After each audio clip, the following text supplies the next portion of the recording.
विद्यार्थी मित्रांनो, तर आज आपण इयत्ता 8वी सेमी इंग्लिश मधील मॅथ्स त्यातले महत्त्वाचे प्रश्न आज पाहणार आहोत.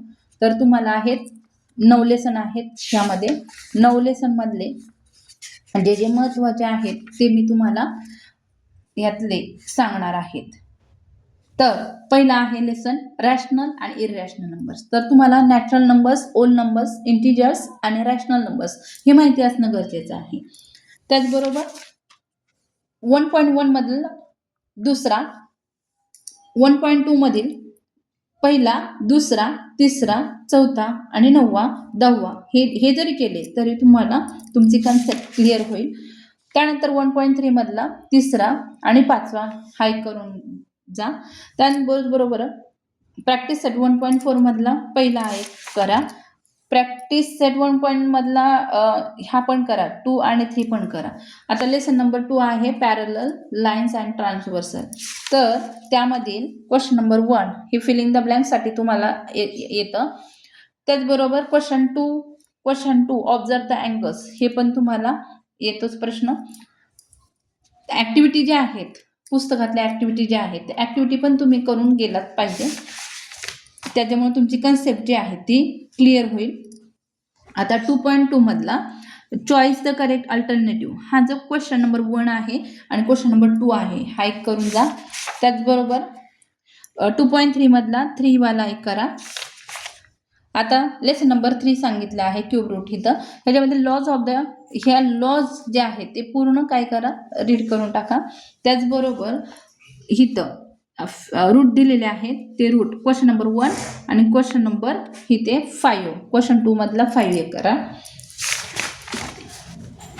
3.2 मधला ह्यातलं कुठलेही तुम्हाला पॉवर ऑफ द रूट विचारलं जाईल किंवा रूट ऑफ द पॉवर पण विचारली जाईल. त्यानंतर क्वेश्चन 2 मधला 4 हा IMP आहे तो एक करा. गणिताचा सराव जास्त केला, एकदा दोनदा तीनदा एक एक गणित सोडून पाहिजे. त्याचबरोबर 3.3 मधला क्वेश्चन नंबर 2, क्वेश्चन नंबर 4, त्याचबरोबर क्वेश्चन नंबर 2 मधील दुसरा आणि तिसरा एक करून टाका. आता लेसन नंबर 4 आला. तर लेसन नंबर 4 मधील प्रॅक्टिस सेट 4.1 जो आहे तो एक करा तुम्ही. मोस्ट IMP आहेत बघा हे. Question number 2, question number 3, question number 4, question number 7 खूप महत्त्वाचे आहेत. त्याचबरोबर लेसन नंबर 5 दिलेला आहे. फॉर्म्युले जर तुमचे पाठ असेल किंवा तुम्हाला माहिती असेल, सराव केलेला असेल तरच तुम्हाला मॅथ्स मधले जे एक्झाम्पल दिलेले आहेत ते सोडवता येईल. बघा इथे फॉर्म्युले दिले आहेत. आता हे जे दिलेले आहेत हे तुम्ही 2-2, 3-3 वेळा वहीवरती सोडवले पाहिजेत. त्याचबरोबर ऍक्टिव्हिटी ज्या दिलेल्या आहेत त्या ऍक्टिव्हिटी पण तुम्हाला त्यातल्या पडल्या जातील. 5.1 मधील क्वेश्चन नंबर 1 जो आहे, क्वेश्चन नंबर 4 आहे, क्वेश्चन नंबर 5 आहे, 6 आहे आणि 8 आहे हे पण महत्त्वाचे आहे.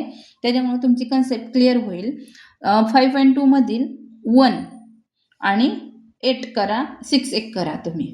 पण फॉर्म्युले तुमचा A-B³ हे फॉर्म्युले तुमचे महत्त्वाचे असावेच लागतात. किंवा तुमच्या भिंतीच्या चार्टवरती चार्ट करा आणि भिंतीला लावून टाका. त्यानंतर इथे 5.3 मध्ये 1, 5 आणि 7 हा एक करा. क्वेश्चन 2 मधील पहिला एक करा.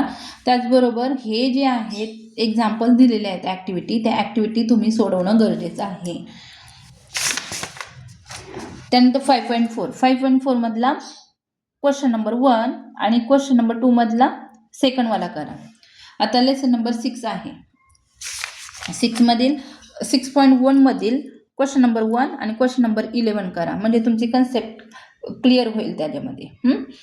त्यानंतर हे जे फॉर्म्युला आहे A³ + B³ हे जे फॉर्म्युला आहे हा फॉर्म्युला पण रीड करून टाका आणि त्यानुसारच तुम्हाला एक्झाम्पल सोडवता येईल. प्रॅक्टिस सेट 6.2 मधला पहिला एक महत्त्वाचा आहे, तिसरा एक महत्त्वाचा आहे, मोस्ट आहे आणि 7 एक मोस्ट IMP इथे दिलेला आहे बघा. त्यानंतर इथे 6.3 बघा. 6.3 मध्ये फॅक्टर जे तुमचे असतात फॅक्टराइज करणं महत्त्वाचं आहे. त्यासाठी टेबल पाठांतर लागणार आहे. काय लागणार आहे? टेबल. मग पाढेपाठांतर असेल तरच तुम्हाला एक्झाम्पल फास्टमध्ये सोडवता येईल, फॅक्टर पाडता येईल तुम्हाला. ॲडिशन सबस्ट्रॅक्शन पण व्यवस्थित करता आलं पाहिजे. त्यामधील आता 6.3 मधला पहिला, 5वा आणि 8वा.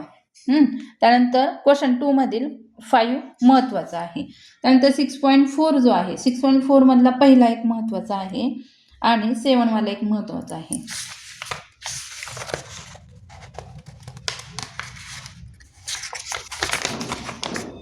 आता लेसन नंबर 7. लेसन नंबर 7 मधला बघा इथे 7.1 मधला 1 आणि 2 आणि इथे 3 एक महत्वाचा आहे, 6 एक महत्वाचा आहे ते. त्यानंतर 7.2 मधला 4 पण महत्वाचा आहे, 5 आणि 6 पण महत्वाचा आहे. बघा ॲक्टिव्हिटी पण करा त्यातली. त्यानंतर 8 लेसन क्वाड्रिलॅटरल. ह्याच्यामध्ये 8.1 जो आहे, 8.1 मधला 2 महत्वाचा आहे, क्वेश्चन नंबर 2. त्यानंतर इथे बघा 8.2 मधला तिसरा क्वेश्चन नंबर 3 आणि 4 एक करा आणि 5 आणि 6 केलं तरी तुमची कन्सेप्ट व्यवस्थित होईल. त्यानंतर पॅरलोग्राम जे आहे ते करून टाका ह्यातल्या ॲक्टिव्हिटी.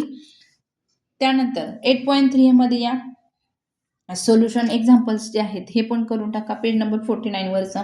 8.3 जे आहेत, 8.3 मधला क्वेश्चन नंबर 1 एक करा तुम्ही. गणिताचा जर सराव सतत केला तर गणित जे आहे, मॅथ्सचा विषय जो आहे तुम्हाला आवडू लागेल. बघा एखाद्या गोष्टीची सतत सराव केल्याने आपल्याला काय होतं, लगेच समजलं जातं ते. आता कुठली जरी एक्झाम्पल आलं तरी तुम्हाला सोडवता आलं पाहिजे, बरोबर की नाही.